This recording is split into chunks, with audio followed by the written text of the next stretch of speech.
and to do the business of our local schools. Lord, we pray for your blessing upon our students, our teachers and staff, and Lord God, our parents, those happenings that we discuss this evening. In Jesus' name, amen. Amen. Please stand for the Pledge of Allegiance.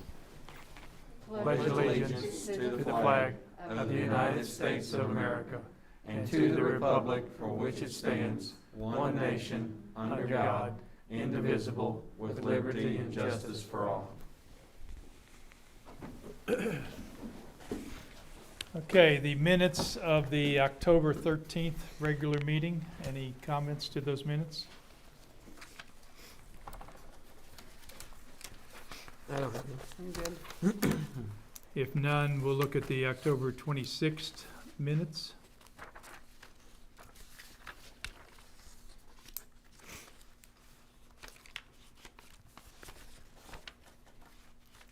If I could have a motion to approve both sets of minutes. I'll make a motion to approve the minutes for both meetings. Second. Mr. Bailey? 4. Mr. Bentley? 4. Ms. Puckett? Four. Mr. Shepherd? 4. Next item, what time did we have public comment, do you know? 6:30, okay. Next item is a presentation on solar power. How long do you think you'll need, sir? I've got 24 slides, I can go through them pretty quick, 15 Okay. to 30 minutes, is that, Yeah, I'd like to hold it to a maximum of 30 minutes if you could. I can do that. Okay. You can go, take a second to set up. Dave, we should have everything ready to hook up here, so if you need anything else in this area, just let us know. I guess just as a segue, before Dave comes and presents, really quick, just so folks know how we arrived here and why we're having this presentation. Let me take this off. So Dave sent me an email, and as many other folks probably know, other local school systems are looking at solar power for buildings and facilities. And I think it's just something other, we extend an invitation for Dave to come out and be with us this evening just to kind of give us some information. Not that we're looking to do anything right now, but something other. Can you use this laptop, or you can use yours? You can use yours and plug into it, or plug into the projector here, I think. But just kind of give us some information as to what's available to localities and school systems. While we're waiting for him to set up, the next informational item is enrollment. Enrollment went up by 1 from September to October to 662, which is 22 less than last year. I'm not sure, Scott, do you have any information as to how many are still remote? I know from high school, 60? And elementary school? 57. How, just real quick, how's the 4 days going for you?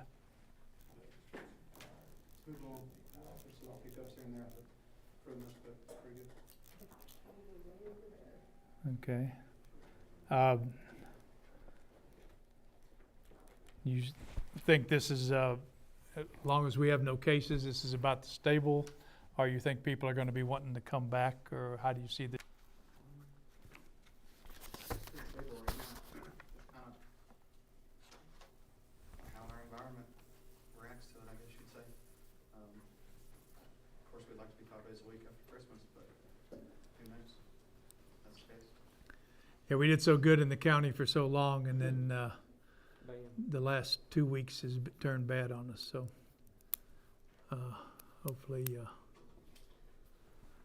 we can get back headed in the right direction. But a lot of parents are tickled to have the 4 days. 93 cases. Yeah. Very.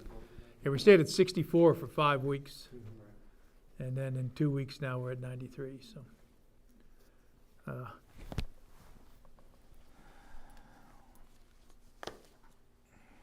a copy of the presentation, so you can thank you, sir. take notes. Thank you, sir. Thank you. We're ready if you want to start. Can't lick my finger. Please don't. Yeah. Force a habit.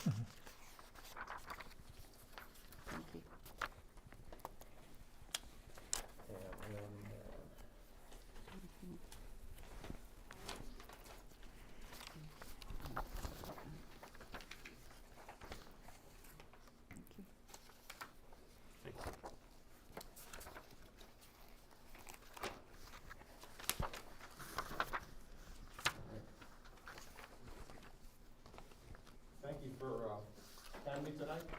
My name is Dave Ciccarelli. I'm the president of Kratos Renewable Energy Services and Technologies. Kratos, for those of you who don't know, is the Greek god of power. That's why we picked the name. Any Marines in here? Happy birthday, Marine Corps, just in case. I'm going to go over an overview of solar power in the Commonwealth, particularly for schools and other nonprofits. Kratos, as a point of reference, we are teamed with solar developers who have done school systems, for-profit, nonprofit, public and private, since we know Virginia, been in Virginia a long time.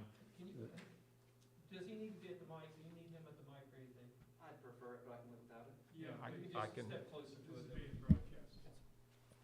Okay, again, our job as part of the team is to identify and vet clients for the developers who then perform the project. So we're knowledgeable about solar power, what it can and cannot bring to school systems and how to go about getting it. If you need to bring the mic around there to you, grab it. I can just take it off. Yeah.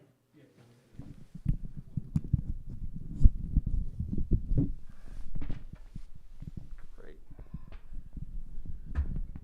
This is a visual, real quick, that shows the big yellow circle is a representation of how much energy, solar energy, reaches the Earth from the sun.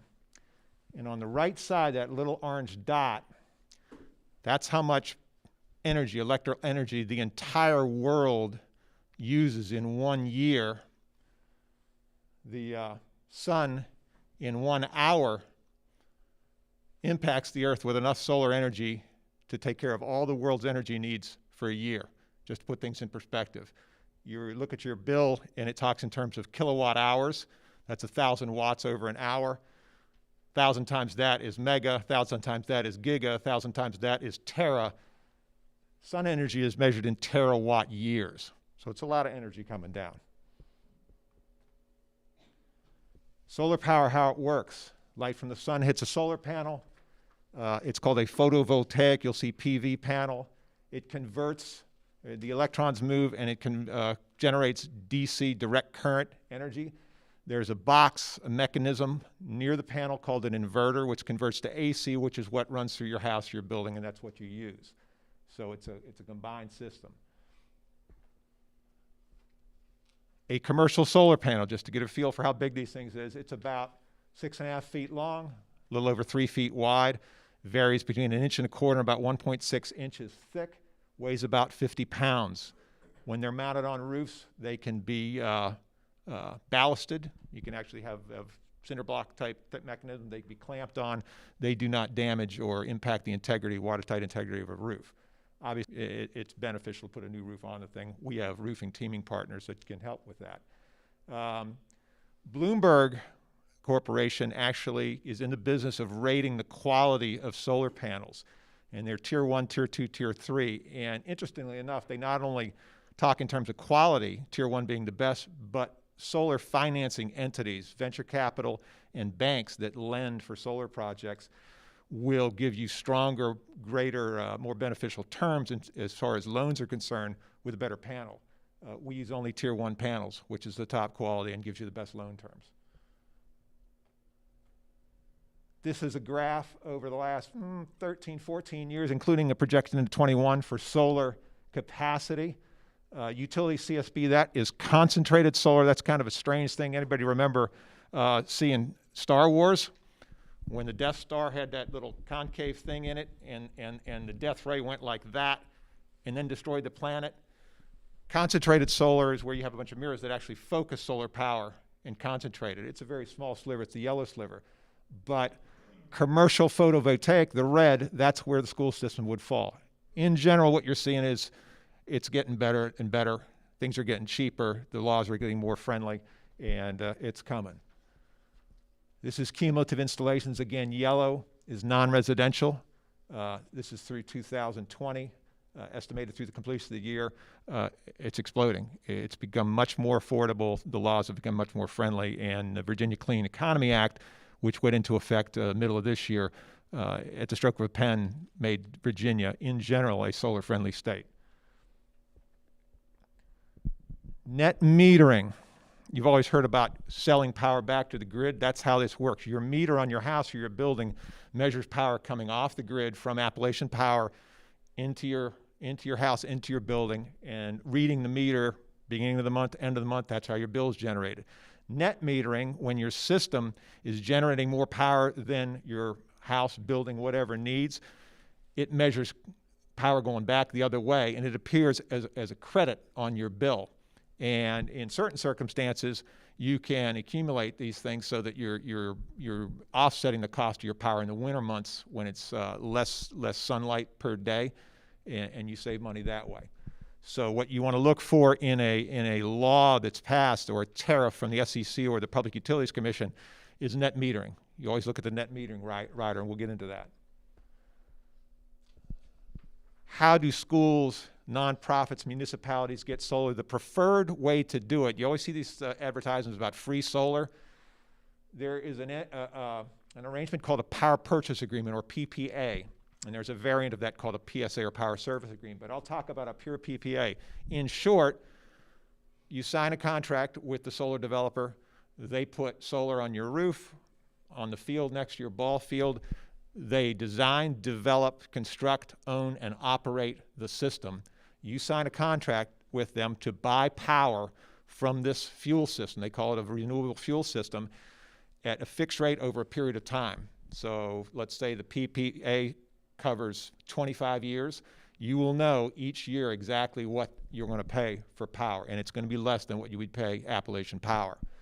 The variant on that is a PSA, which you end up having the option after 5 years. You can't buy it in the first 5 years, but after 5 years per IRS regulations, you can buy the system with a loan, for instance, and at the end of the loan period, you actually own the system, and your power, apart from small operation and maintenance, keeping the things clean, is free. So PSAs and PPAs are great things, because not a lot of school systems, particularly in this part of the Commonwealth, are walking around with tens of millions of dollars in the bank. You know, you've got a school system like Virginia Beach has 70 schools. It's a lot of money to put solar on all those schools. So these are the ways around that. And again, you as the school system would be the yellow box as the host. Renewable energy credits. There are a lot of incentives out there. There are tax credits that the federal government gives you, which as a nonprofit you cannot take advantage of. With a PPA or a PSA, the special purpose entity that's created to manage the project gets to take those credits, those tax credits, and accelerated depreciation. And those savings on the part of that entity, that LLC that you're dealing with, allows them to give you a much more aggressive price. They're also not paying premium labor rates, union labor rates like that, so the labor used to construct and materials are much cheaper. You also get renewable energy credits. Think of renewable energy credits in two ways. Number one, like a share of stock, and number two, they are the mechanism that is effectively, I'll use a blunt term, the gun that's held to the head of the public utility to force them to generate power with renewables. So Appalachian Power's out there. They've got oil plants, they've got coal plants, they've got wind, they've got solar, they've got this. The legislature says, within Virginia, Appalachian Power or Dominion Energy, you need to generate such and such a percentage of the total power that you provide within the Commonwealth from renewables. Well, they've got a couple options. They can go down to find Farmer Jones down the street, who's got 1,500 acres, like they're doing with Georgia Power in Georgia right now, and put in 30 megawatts of solar. And if you've ever seen a 30 or 40 megawatt solar farm, it is really impressive. Travel I-10 between Jacksonville and Tallahassee, and there are, I don't know, 70,000 panels in one field. It's solar as far as the eye can see. That's what's called a utility scale project. It's expensive. Utilities can do that. But there's all these other smaller projects, and solar renewable energy credits are generated from any project, any renewable project, for every 1 megawatt hour of energy they produce. And you don't have to own the system, you just have to use it. So as a PPA or a PSA user, where you don't necessarily own or operate, you get those credits. And you get to sell them on the market, and the prices vary essentially by the strength of the solar laws. For example, in Washington, D.C., where probably the strongest solar laws in the country, they're trading right now for about $400 a credit. Massachusetts about $300, Maryland's about $32, Pennsylvania's about $22. Virginia has yet to set their rate right now. We expect that next year. So if you were to trade right now, you'd probably use a wholesale rate of about $10. But let's say your system generates 1,000 of these things in a year. I'm just picking a number, and they're $50 each. That's money in your pocket that the school system gets from selling things, whether you own or operate or whether you're in a PPA situation. Kind of a really neat deal there. There's the top of a school that you might recognize down in Bland. Two common mounting systems, roof mounts. We're going to look at the age of the roof, what conditions it's in, what it's made out of, how cluttered it is it flat, is it sloped, all those types of things. If it's ground mount, what's the zoning? Are there environmental concerns? Is it set aside for wetlands? What's the tree proximity? Because we want to have as much sun impacting those solar panels as possible. So we don't want 30-foot trees right next to it. We want to offset those things. There's a mechanism that we use. I'm skipping a slide. This is, I think this is an old and a new power bill. What we would do with a school system is, say, pick a building or a number of buildings, send us ideally a year's worth of bills so we can see not just the usage, but the demand rate, the supply charges, the whole 9 yards, and those get factored into the proposal that you would get as a school system. There is software that's commonly used in the industry. It's one piece of software. There are several like it, but the one we use is called Helioscope. And I've cut essentially a 3 or 4 page document into a couple of slides to show you what this is. This is the actual project that we're doing with a high school up in Northern Virginia, out west of DC. So I blocked out the name because it's private. But essentially, it's got a bunch of stuff on here that is very technical. It talks about hazardous, energy to the grid, optimal DC output, average operating ambient temperature, all these things that impact how efficient these panels are to generate electricity. You can see down in the lower left there, it talks about modules. That's the number of panels. It's got the manufacturer of the panel if you want to check that out. And you get a nice artist's conception of what it's going to look on top of the athletic center. For a PSA, you would get a spreadsheet like this, which I am not going to go into, but it shows in excruciating financial detail. CFOs really love this stuff. All of your cash inflows. So for instance, starting on the left, you've got kilowatt hours. There's your SREC value, generated, savings. That's the difference between what you would have been paying to APCO versus what you are paying with this system. So you get that savings. You get the kilowatt hours times the SREC value. There's all your cash in. Then there's outflow, operations and maintenance, the yellow square in the middle. That's your inverters typically have a 20-year warranty, so you replace them in that year.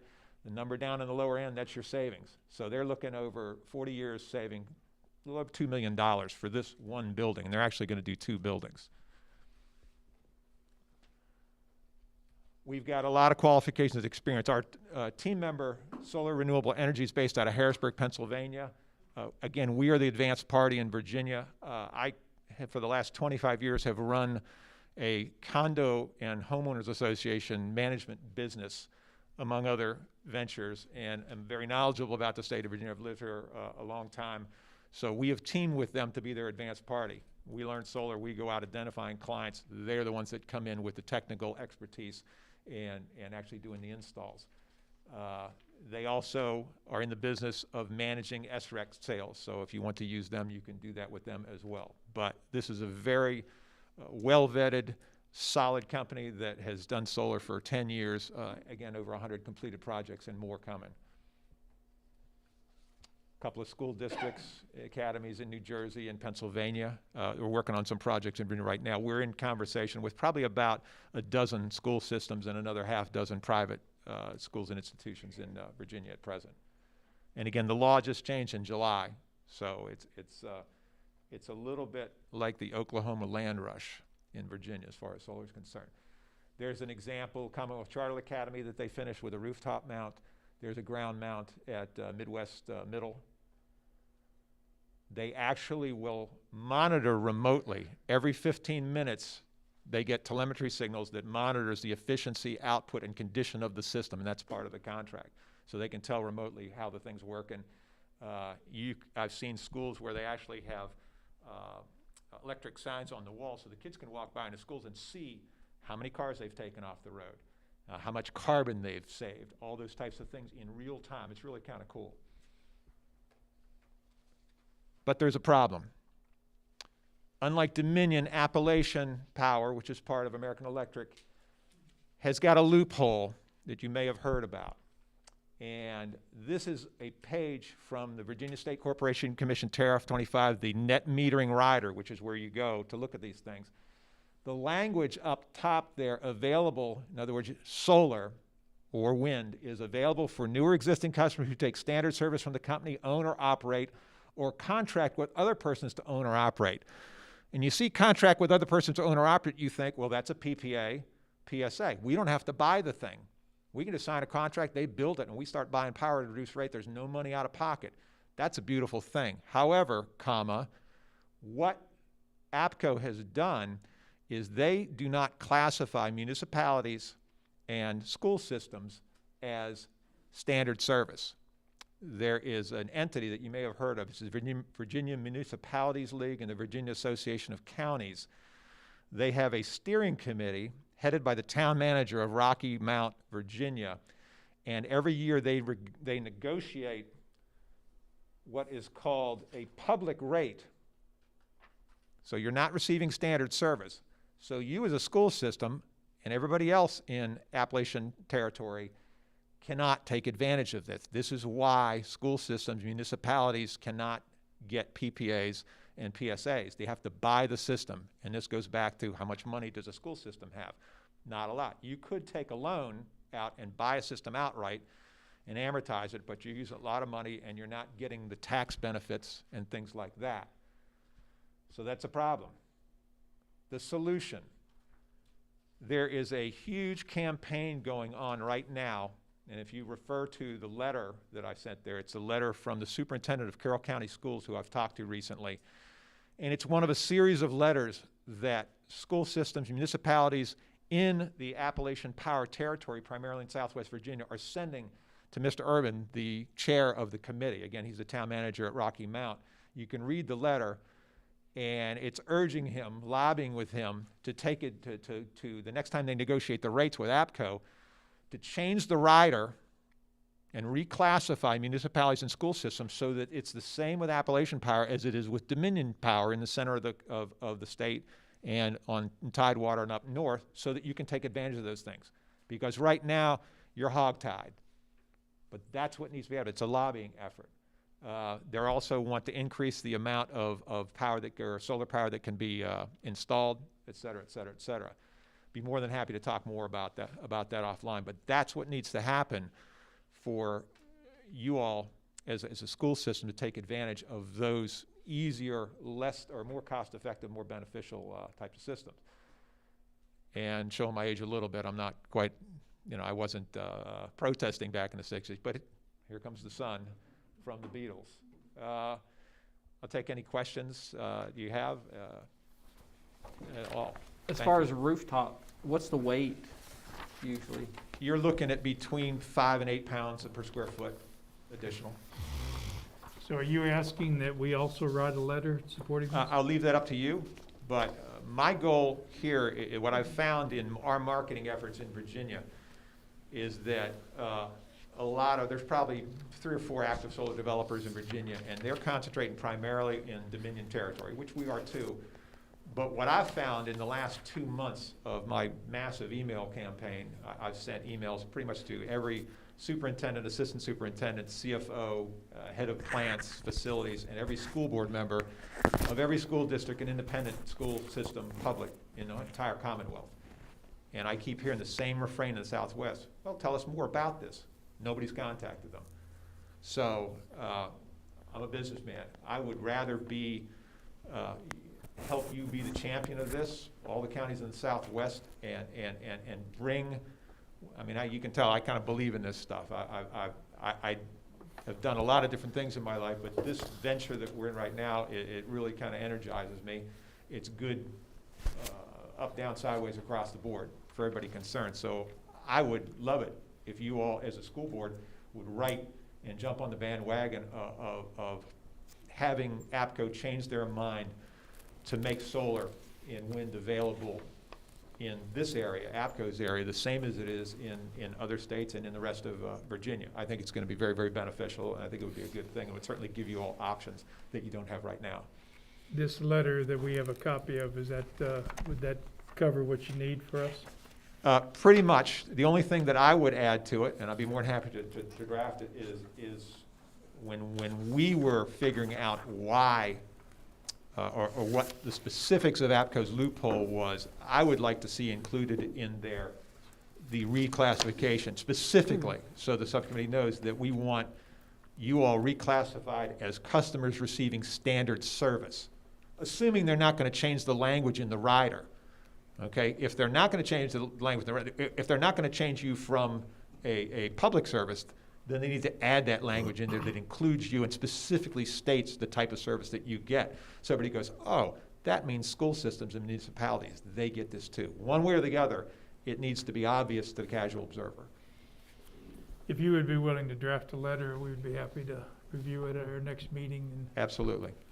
One other thing, in hours of sunshine per year, how does this area compare to these other areas where they've put these in? You get less than Florida, you get more than Boston. When we do a helioscope, what you'll find, you really want to concentrate on comparing apples to apples to apples. And it's difficult in here, and we'd be more than happy to talk more if and when that time comes.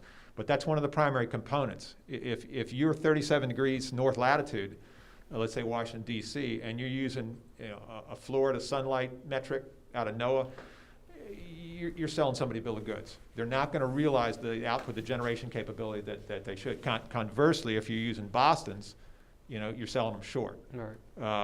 We want to be completely transparent and say that this is what we're using. We can show you specifically where we're getting the data from, and we're going to be real conservative. We want you to go in comfortable with the numbers that we're projecting, and a year later go, gee, we beat these numbers. We're doing even better. This is a great thing. We want to turn a client into a reference so that when I go knock on the door of Smythe County or what have you, I can say, call these gentlemen here, ladies here in Bland County, and they'll tell you we're for real, we did a good job for them. Okay, any other questions? Okay, we thank you. All right, thank you. Thanks, for sir. your time. Appreciate it. Thank Appreciate you for coming. Thank you for your time.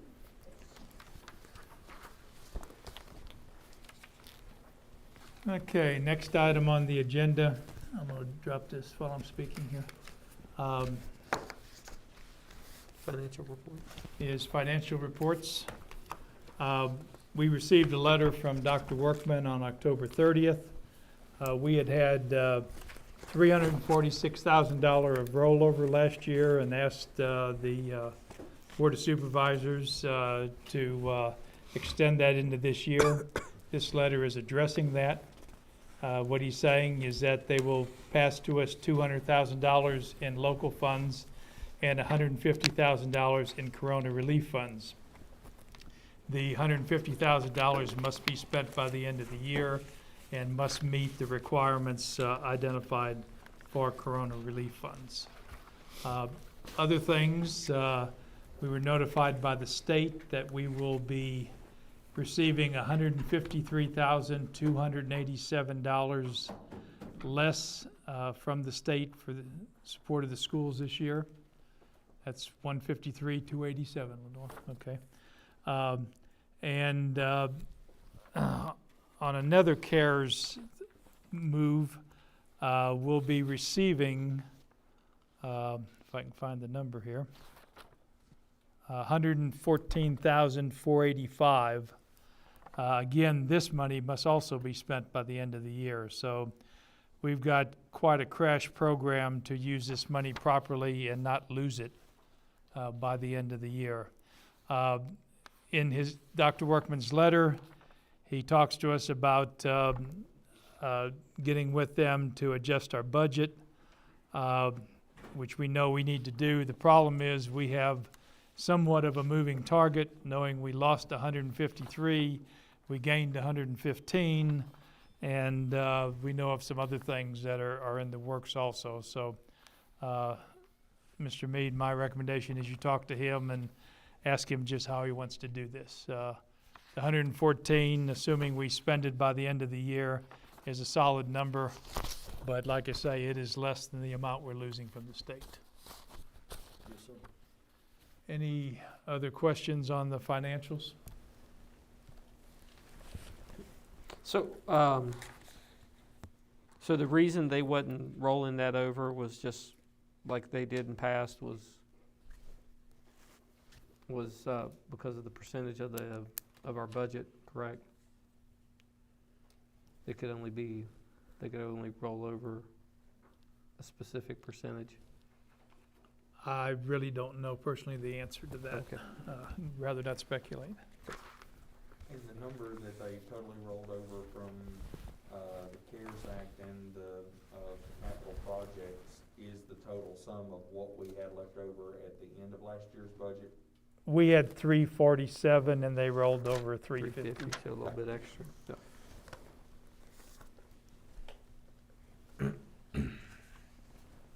Anything else? Okay, COVID-19 updates. Right now, with COVID-19 updates, we do have a few students that's quarantined due to the fact they've been in contact with someone that had it. I can ask principals exactly how many students you think you have that's in quarantine right now. 4, Mike? 5. Okay. Have you talked to the health department as far as where the I talked, let me take this off, excuse me. But Mrs. Webb, I talk to her frequently, and I talked to her this morning too, and there's been, I think she said 3 more cases she had today, but they weren't really related to anybody in our school system. Okay. She's, like us, she's concerned about the numbers that's grown. But I take my hat off to her. She's been a very good resource for our school system. So when you see Brandy, please thank her. Yeah, she's worked with us extremely well and done all the tracing when we have a case Very good. Yeah. and given us the recommendations of what they want us to do. So it's been a great relationship. We appreciate her, appreciate the health department. Yeah. Okay, principals.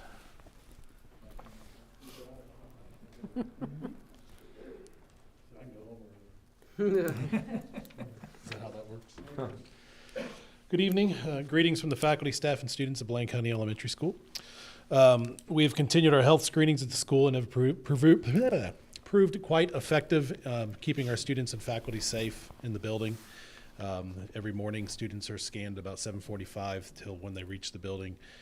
And so we've been able to utilize quarantine areas if there's a student who demonstrates symptoms so that we can get them taken care of as quickly as possible. You had just asked the question, how many students were on quarantine? 5 to 6 right there, and it's looking at about a 14-day piece. We actually transitioned those students to virtual so they can receive their instruction. And may I add, Mike, Yeah. these students have not tested Correct. positive. Yeah. It's just a precaution right It is. Yeah, the family is actually speaking with us, and it's more of a contact piece and working with the health department to make sure that we're doing the appropriate procedures to keep everybody involved in a safe situation. When you gave us the 57 elementary, did that include your students that are quarantined? No. or No.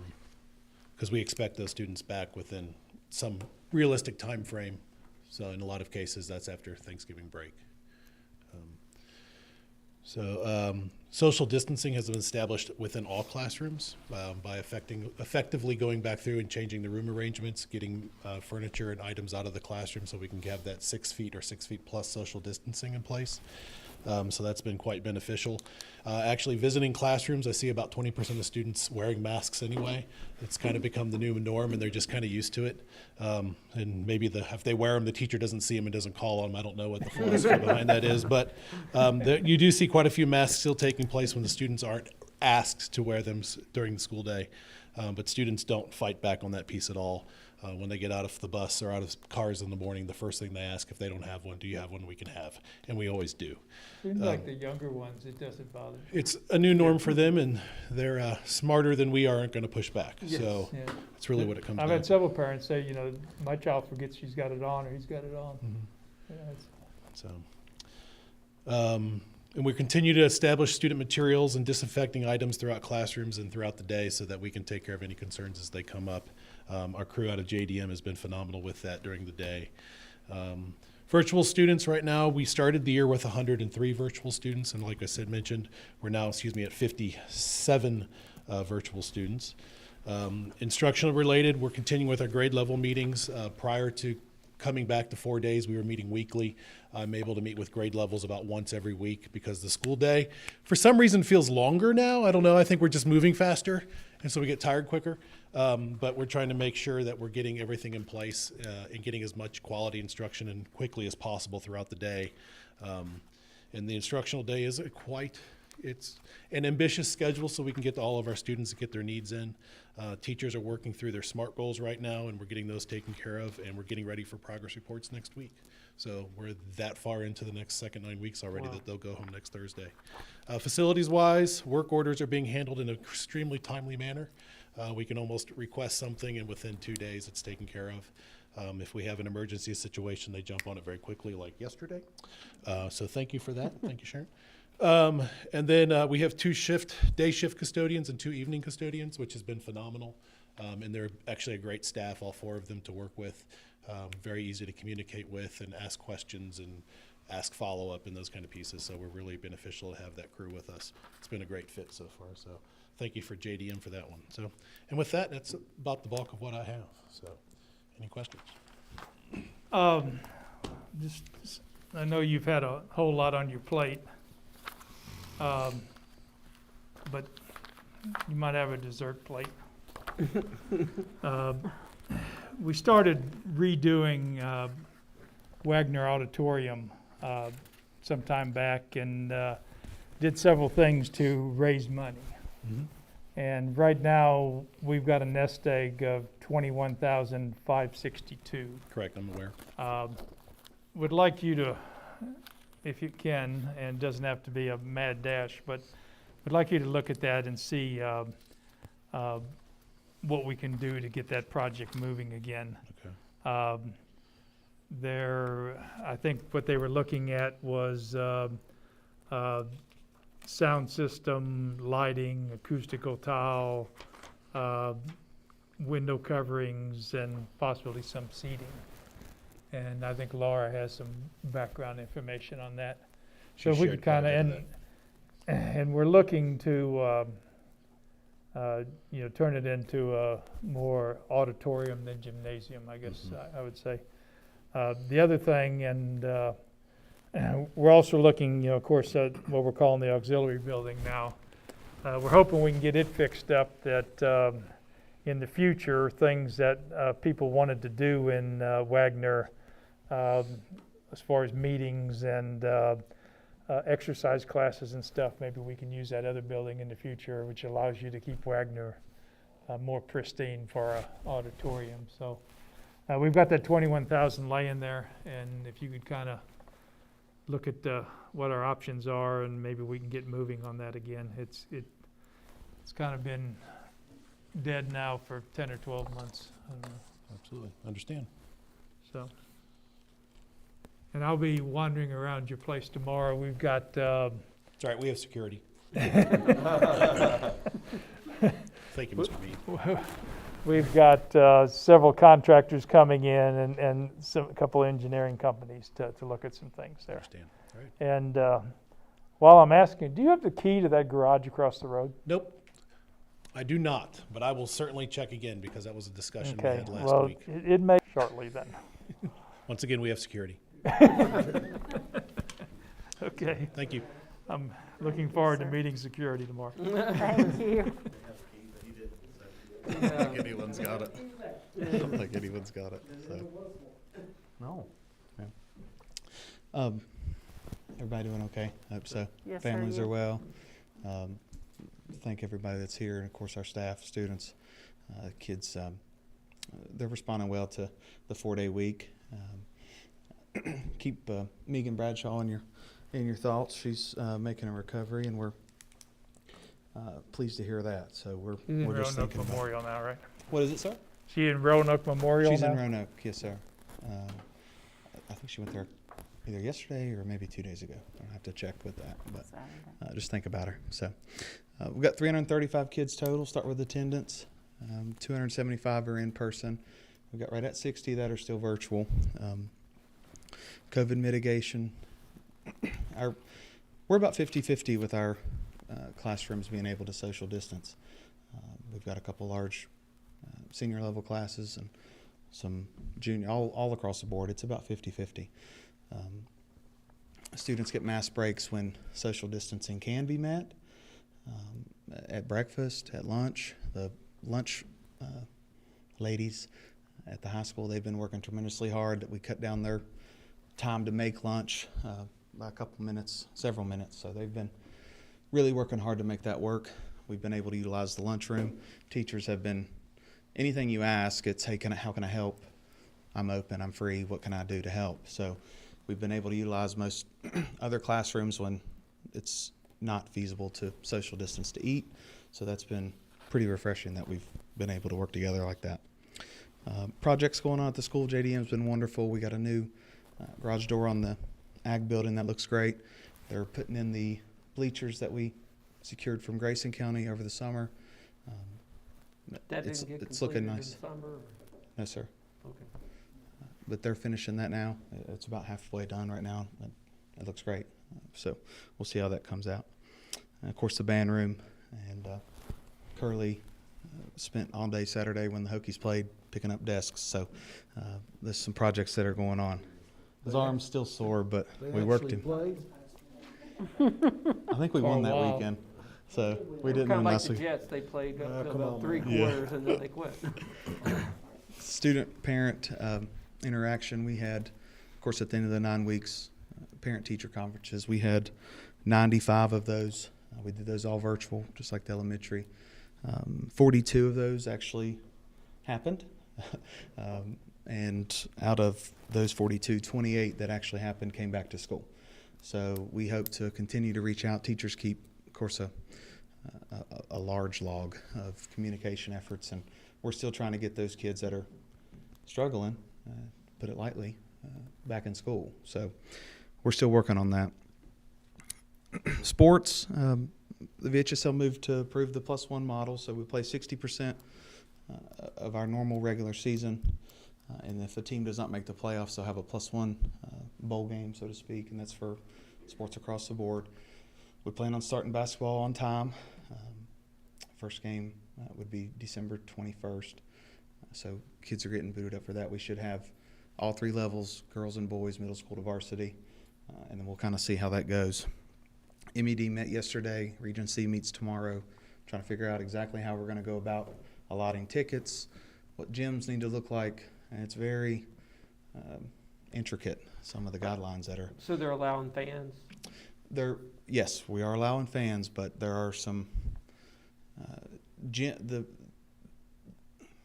how much the population that the gym can hold, especially at Rocky Gap, will be different for each gym. Because the players come first, of course, and how we can station them in the gym safely. We'll probably lower the amount of people that can get in our gym specifically. So we're trying to work together with MED and the region to come up with something, maybe not universal, but something we can all utilize to get moms and dads in there, and the way teams, how that's going to work. So Yeah, it's something you need to make sure you work out with the region so that everybody's fair and that right, the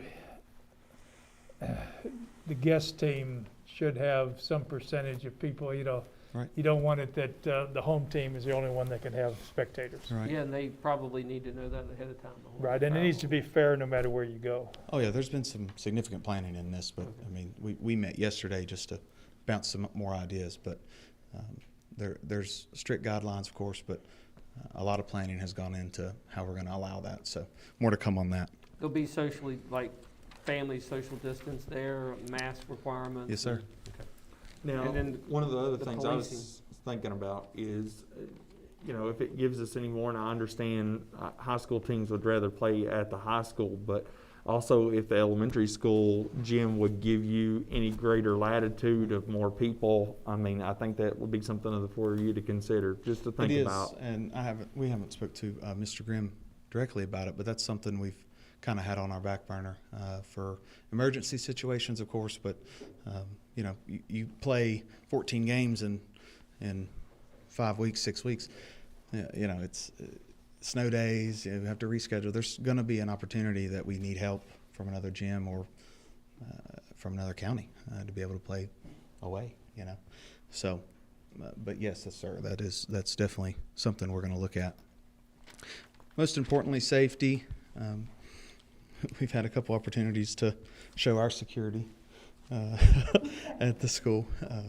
But as far as student discipline, that's been minimal. We've had a little uptick. You get a bunch of 7th and 8th graders and even seniors together, and a large number of things happen. But we've got our scheduled fire drills, lockdown drills, and everything seems to be moving smoothly. We do have a couple hiccups here and there, but we're not perfect, so we're trying to fix those as we go. And teachers and students have been, and parents, they've been patient, and we appreciate that. So. But things are looking up, and we're feeling good about it. I hope. That's it from me. Any questions? Thank you. Thanks. Thank Yeah, you, no sir. problem. Transportation?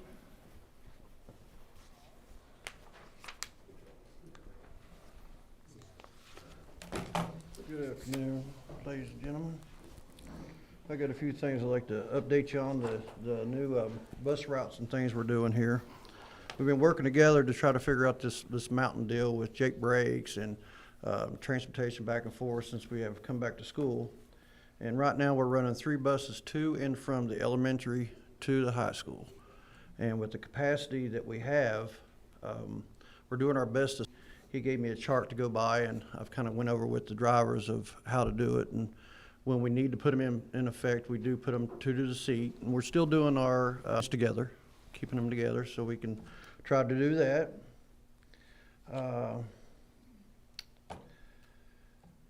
We could use a couple more drivers. I got 2 buses that come out of Crandon and out of that area, and they are packed. I mean, we're doing the social distancing, and if we can't do that, everybody does wear a mask anyways. But we're running 35 children per bus. Some of them's got 42. And at that route, we could actually put another driver in that area to kind of lighten the loads up on it. And where we're getting out of school a little earlier now, 2:30, we got some parents that's having problems, not being there to pick their kids up. So the bus that comes over to Baston, which is bus 5 Della, she is very packed. She's got 2 and 3 to a seat. I mean, they're all wearing their mask. I mean, like you said earlier, the little children don't have no problem with it. It's the adults that have problems with it. But we could use a sub-driver to bring that load over that drops off at the church here on the first shuttle run, and that would lighten up the Baston route as well. A few things that we could use down to Bus Rob. We still need some lighting.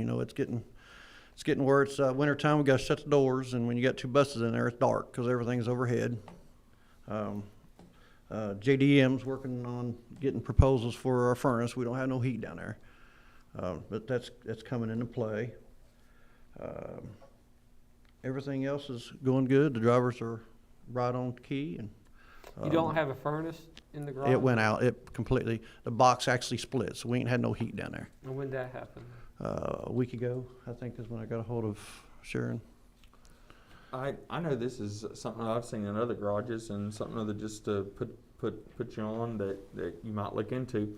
I'm sure we change our own oil in some buses, and we may or may not have enough, but I know that a lot of municipalities have taken advantage of those heaters that use burnt oil to burn off to just provide heat for a facility. So I've seen them. Wright's Automotive's got one over there. Okay. It is. They do give off a little blackness, but I mean, if you look at our garage down there, that oil furnace was smoking us out. Even the vents got black blowing out on them, so it's pretty rough on us. So hopefully a new one or something they can help us out to keep warm, because it is cold down there.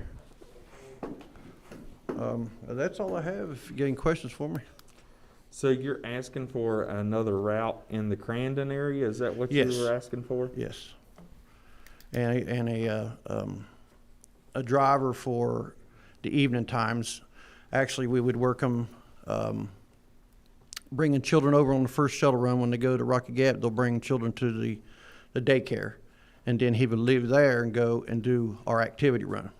Because bus 10 is kind of getting crowded with football. Everybody's wanting to come over, so it's getting that time, which I'm glad for that.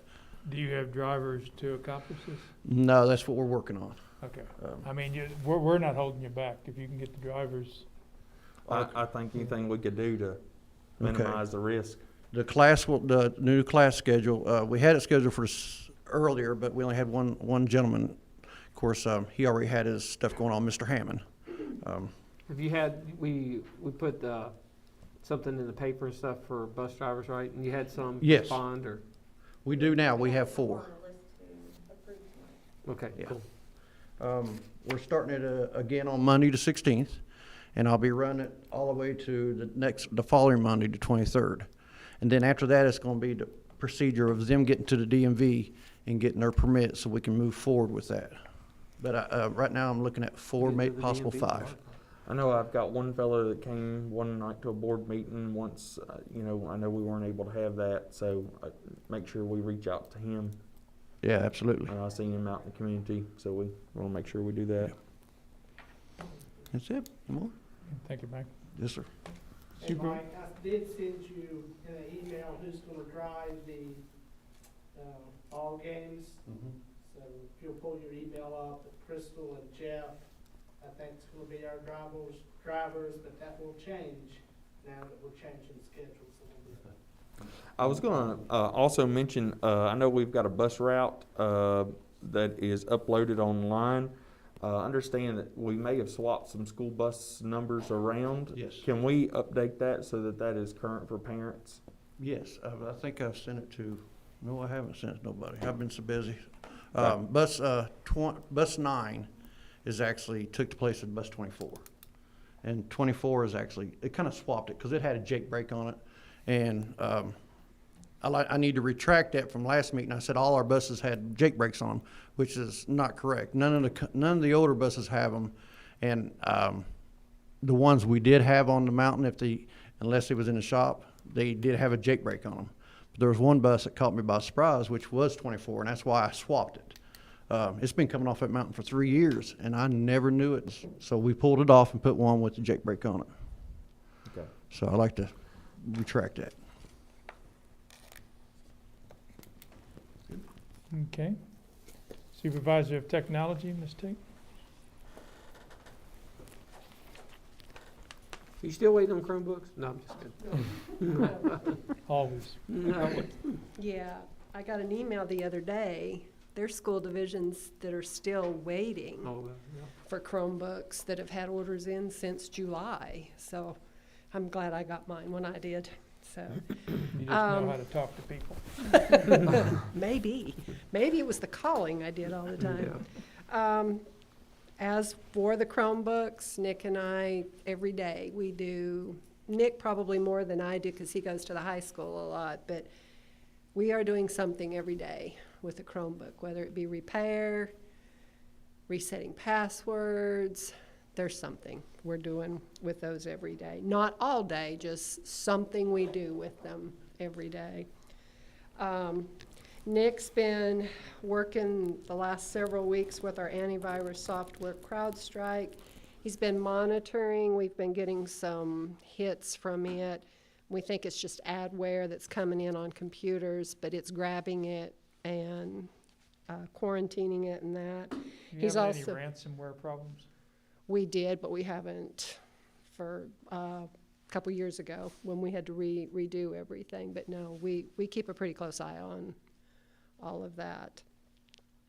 He's monitoring the firewalls, not every day, but right often for any anomalies and that out there. We're both constantly looking at the software for the doors, the cameras, In fact, the other day, he found 2 that we lost somewhere along the line. He logged in, and there they were. Made Jerry at the elementary happy because they were there all of a sudden. So we're constantly with the doors.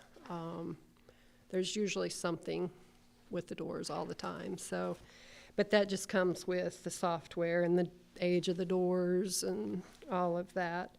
On some other notes, school accreditation has been waived again for this school year. However, we still, as of right now, we will be doing SOL testing for the 2021 school year. We'll have to figure out how to get those virtual kids in here. We have to work on social distancing while we're testing, because we can't do any testing remotely. That everybody has to come in to the building. And we'll probably have those parents that are going to say, no, we're not bringing them in. The ones we have to watch are the high school, because they still have to have their verified credits for graduation and that. So, and Karen's really been working to make sure our seniors have everything that they need to graduate and that. And we do have a couple. We'll be testing here in the next few weeks, trying to get their tests that they need for their verified credits. Tyler gave me today the requirements for the cameras that they want to use for the sports. I didn't get a chance to look at it much today, but I'll get to that here in a couple of days just to see what we need to do on our end for that. Is that camera ordered? Or No, sir. what's the price at on it? It's $2,500 for 2 cameras, and that covers all costs. So And that's the people to run them as well, and There is there's nothing. no requirement to run it. It has software that traces the ball. Coaches can use it from their phone, record practices, but most importantly, live stream through the national network there in FHS. Now, you have some CARES money that we counted as, count on you spending. Any problem with that? Oh, yeah. Oh, yeah. I can do that. Well, it's Ask in the Mr. number Mead. that we The have. only time I talk to Mr. Mead is when I need a purchase order signed. Yeah, well, we have that counted as committed, so please make sure, Yep, got it. got, okay. Thank you. And you know, I'm always telling you to spend money, right?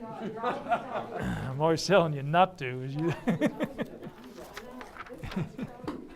That's right, I've gone schizo on you. Supervisor of Special Services.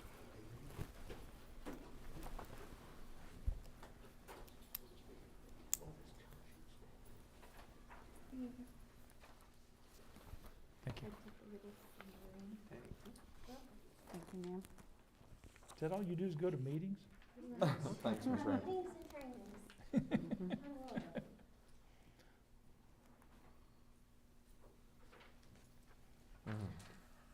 So for the first part of this, I just kind of listed for you some meetings and trainings that I have been to the last month. SPED Director meeting with VDOE, Foster Care Liaison training, our Regional SPED Directors meeting, Teacher Licensure training with the VDOE,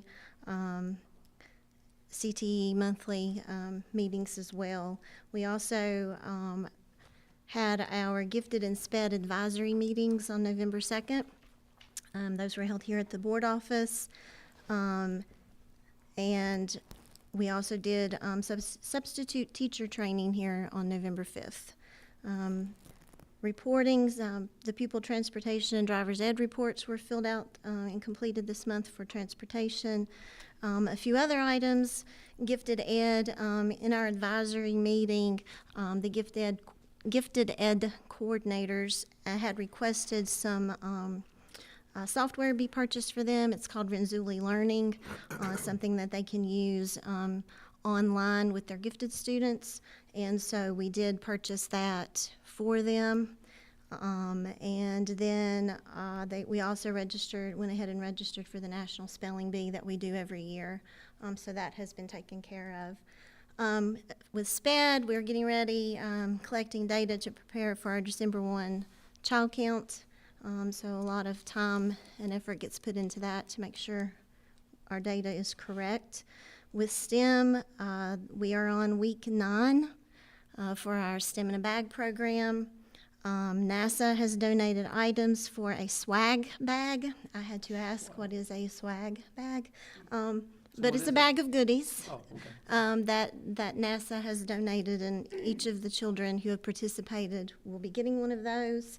They're also going to be getting a T-shirt for participating. And Dr. Barbie Buckner is going to be conducting a video chat with the students here in a couple of weeks. And I always thank her for all the effort Yeah. she does. She's Really great. does. She's great. She's great. One of these days we should recognize her. Appreciate her. She's done great. a lot of work. We Mhm. appreciate her. And that's it for me. Any questions? Are you good? The child count, is that for kids that are taking advantage of special ed services? Yes, Okay. yes, it is. Okay. Okay, All right, thank you. Thank you, Mr. ma'am. Mead?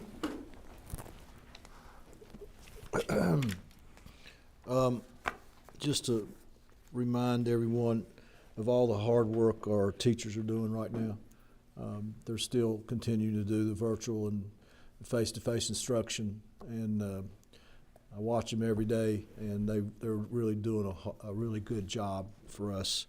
Also, our office staff, they're getting the job done. They've been thrown a lot of curveballs this year, but yet they've stepped up to the plate and hit home runs at times. Sometimes they've struck out, but most of the time they hit home runs. And I watch them, and what really impresses me is how I forget which principal said it, but everyone's working together.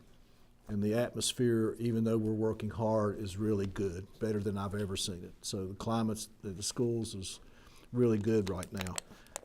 Also, a shout out to custodians. Our schools are very clean right now, and I'm really happy with the job the custodians are doing. It's nice to go down those halls and see them shining, and the cafeteria is shining and stuff, and I really appreciate the job the custodians are doing, if you'll pass that on to them. Got some good news last week. I think it's great news, actually. Dr. Matt Hurt, who is head of our CIP program in the region, and it's been popular now throughout the state. I think Beth was here. There's like 40 school systems that's bought into the CIP program. It started out with less than 17 and just in our region, and it's grown. Well, and I don't have to toot the horn for Matt. I think most people know the kind of job Matt's done. Matt now is getting ready to form a virtual academy. And the virtual academy will be an academy set up in our region where it can pump out virtual instruction to all our students. So I'm hoping that we can get this up and going. He said it'd probably be next school year, but if it is next school year, the virtual piece that teachers are doing now could be consumed by the virtual academy. So it's, and Matt says every time he goes somewhere, that's the biggest issue. We're having to do virtual, we're having to do classroom instruction, can you give us some help? So he is forming a virtual academy. And I'm excited about it. I'll know more about it on Friday. We have a virtual soups meeting, and he's going to be there to talk about the virtual academy.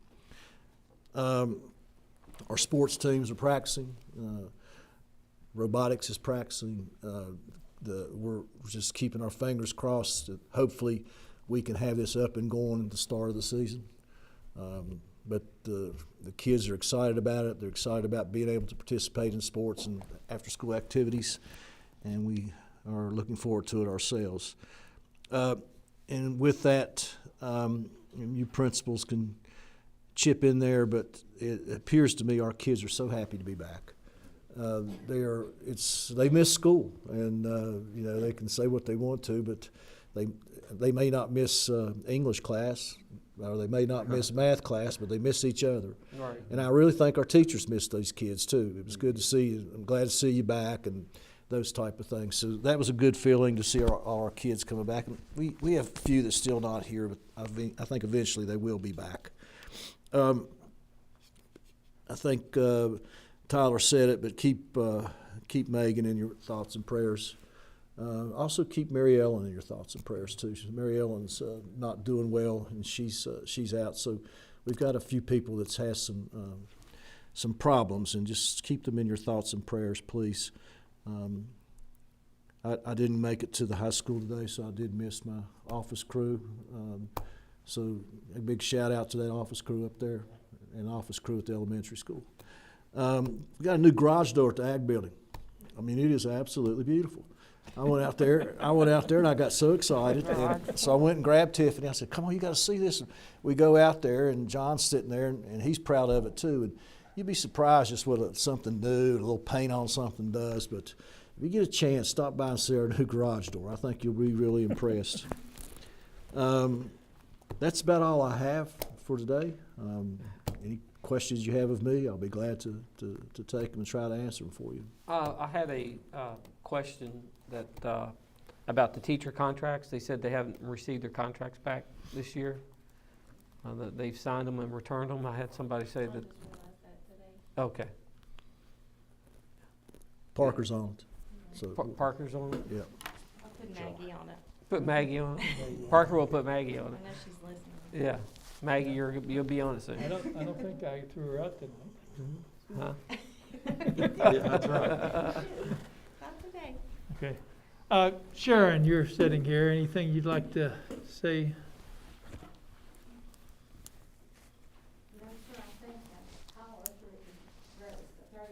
He took most of my thunder away from me. A couple things he didn't mention is that over at the high school that we did go in and close around the air conditioning units, all that has been completed. There's all the windows that was broken in the ag department now have been replaced, so that's Great, yay. We paved the holes in both parking lots at the elementary school and at the high school. We're working on the boards. The petition that was in Building B that was put up, it's been replaced, and so now it looks really good. They did a good job on that. We're just moving along and stuff. We've been spring cleaning, summer cleaning, fall cleaning. All at the same time. I'm hoping soon that we It's will gonna be be out clean. of the cleaning mode.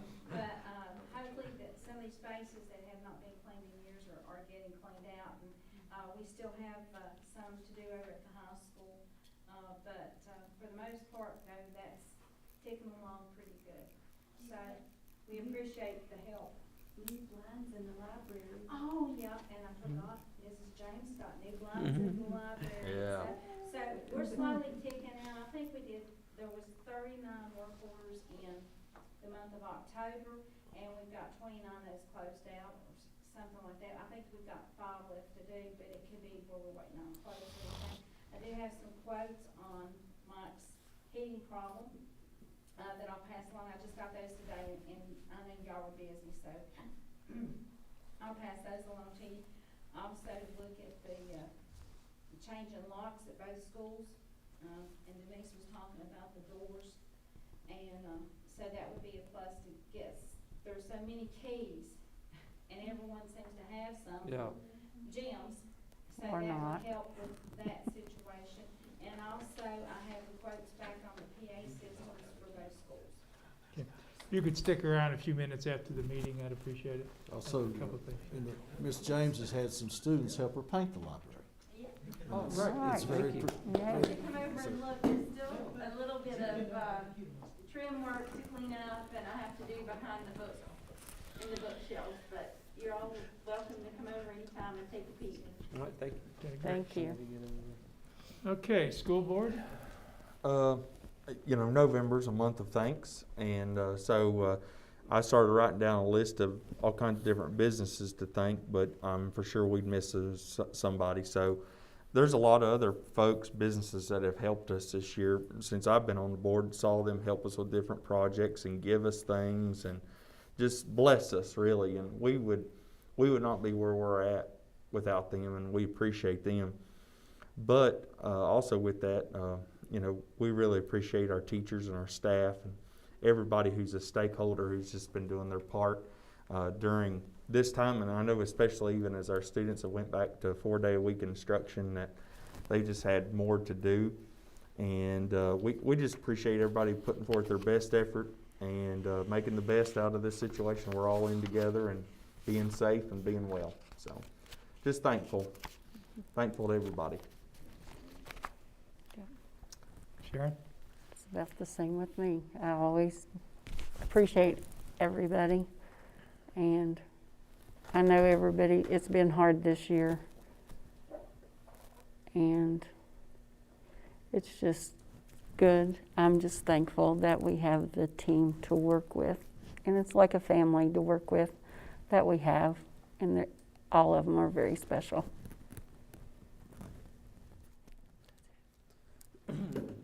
Yeah, same thing, just reiterate that, just appreciate the principals and the teachers and all the staff and everybody else. And I appreciate the supervisors and Dr. Workman for the rollover and for the additional CARES money. We appreciate that and all the work that they do. I know as an average citizen, we don't realize what's happened here since March is really how it's going to affect the county. I mean, there's a lot of questions going in the next couple of years and stuff. And so I know they're under the gun and things, but we really appreciate the rollover and the additional, again, CARES monies that they've given to us. We appreciate them. Yeah, I want everybody in the school system to understand that we know how hard this year has been on everybody and how much extra work.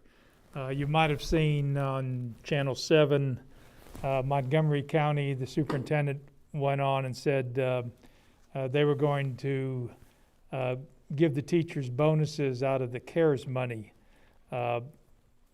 Montgomery County did not give any raises this year in their budget. Our budget had a 2% raise for everybody, plus a step increase. We went to the people that are covering the CARES money and asked what the rules were and what could we do for our personnel. And the statement was that it is absolutely not allowed to give across-the-board increases or incentives. So I don't know exactly whether they hadn't checked or whether they were misstated, but I want you to know we went to bat for it, but we're not allowed to use the CARES money for that. We're working hard to use that money effectively. That was one of the items that we wanted to review to see what our opportunities were, and we're told that it's an absolute no. So we were somewhat disappointed with that. But we realize the effort, and we are looking for ways to show our appreciation, and we'll keep looking for ways. Okay, I think Chairman, can I ask real quick? I know we didn't hear from Ms. Sarver. Public comment too? Did we have any? No, that's what I'm saying. We ran past. Is there any public comment? No emails or anything? Good. Okay. I was gonna just ask if we could get a report from Ms. Sarver as to the meals and the delivery of meals and how that's going with the nutrition program. Can you do a report, please? If you don't mind, come up to the microphone if you're gonna. I'm sorry, I just. Because this might last an hour. I didn't have anything to say. He wants to put you on TV and internet and No, I just want to hear.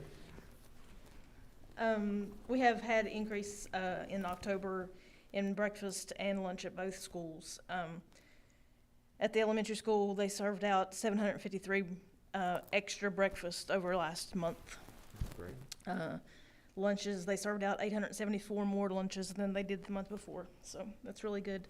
The high school, 754 breakfasts more than they did in September.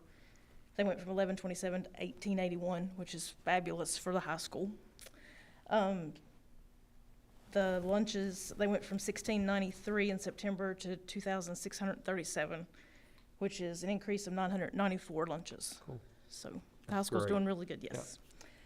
Deliveries, the bus drivers are helping us deliver food on Wednesdays. The high school has 109 kids we deliver to, and the elementary has 86. So that's a total of 194 kids we're reaching. Cool. Since we've been back to school the 4 days, on Wednesdays, the kids that are in school, the 4 days will get a 1-day bag, and the kids that are still virtual still get a 5-day bag. So anybody else that wants to sign up, we're more than welcome to put you on the list.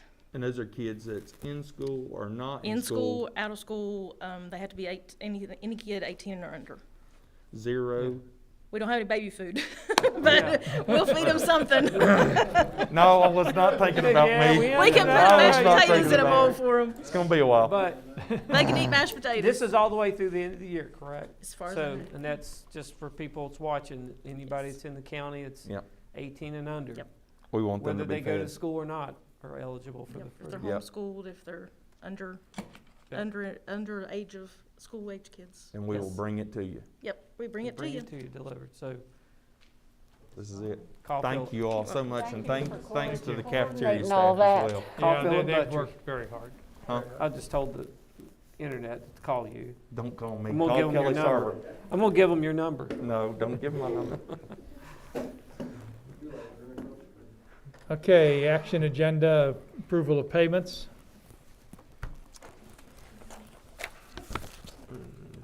We had a question on one as to whether it should, a larger part of it should be warranty.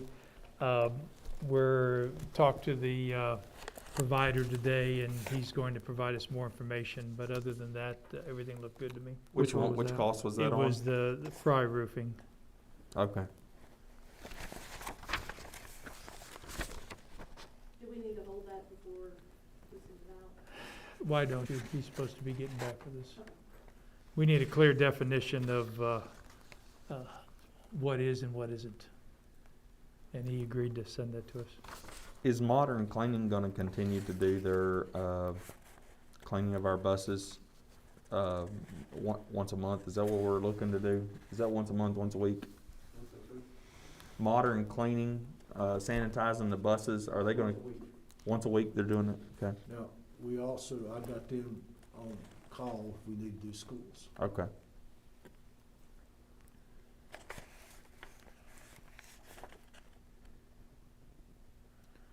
So need a motion if you guys are. Yeah, I'll make a motion to go ahead with payments, approve payments. I second. Mr. Bailey? 4. Ms. Puckett? 4. Mr. Battery? 4. Mr. Shepherd? For. We had public opening today on some bids. The roofs on the two external buildings at the elementary school on the east side. The low bid was $22,500. There is one question we have to resolve on that before we can move ahead. But I'd like to go ahead and get approval based on the understanding that that question will be resolved.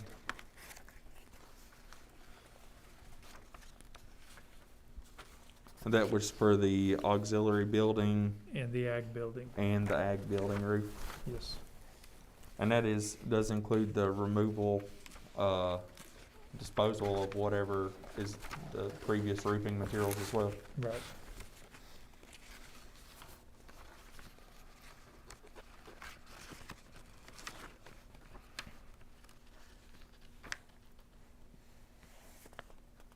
I'll make a motion to accept the bid. Second.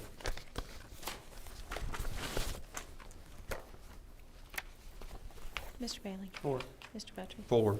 Ms. Puckett? 4. Mr. Shepherd? For. There was a discussion as to whether we would not have snow days and move them to remote learning. And Mr. Mead did some research on that, if you want to give him the ins and outs of what that would mean. Sure. Basically, it's got to be fair and equitable to each student. And with that being said, if there's any power outages, that we couldn't use it as a remote day. And of course, do all students have devices and supplies? We probably could cover that part. Have the road conditions impacted a parent or guardian's ability to provide or arrange for childcare, which may be a prerequisite for participating in remote learning? How will the division provide any support services required for students with disabilities?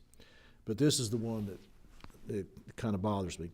How will the division maintain school meal services for eligible students?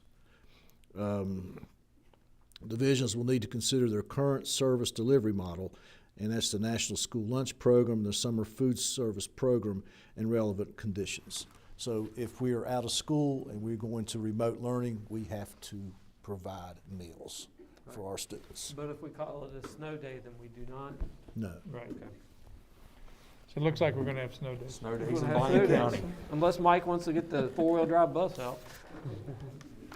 Well, it's It almost, doesn't make any sense. You No. close the schools because of snow, and now you got to deliver food. well, it's, It's a government thing. it's a flat earth society. Or Yeah. could we deliver the food Hey. if we know there's a snow day coming up?